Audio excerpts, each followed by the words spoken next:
საქართველოს გზის საჭერის ორგანიზაციის კოორდინატორი პარტიის 14 წევრთან ერთად გაერთიანებას ტოვებს.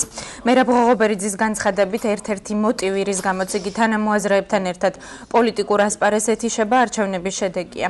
ღოღობერიძე მესამე სექტორში აქტიური მოღვაწეობის გაგრძელებას აპირებს. იგი არასამთავრობო ორგანიზაცია საქართველოს კორუფციასთან ბრძოლის საინფორმაციო ცენტრის ხელმძღვანელია. ღოღობერიძე პარტიის წევრი 2 წლის განმავლობაში იყო.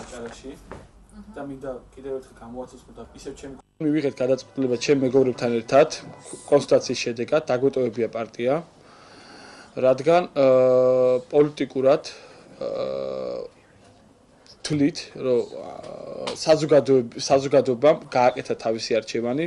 მე მოგეხსენებათ, ვიყავი აქტიური ერთ-ერთი წევრი თავისუფალი საქართველოსი, ვარ ასევე და ვიყავი და ვარ არასამთავრობო ორგანიზაცია საქართველოს კორუფციასთან ბრძოლის საინფორმაციო ცენტრის ხელმძღვანელი.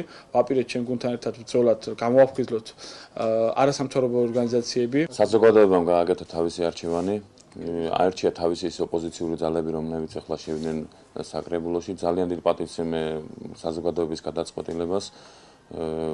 არ ვაპირებ სახლში დაждდომას და არ ვაპირებ იმას, რომ არ მივიდე არჩევნებზე, მივალ აუცილებლად არჩევნებზე, გვაქვს 2 ძალა, აუცილებლად მივალ არჩევნებზე.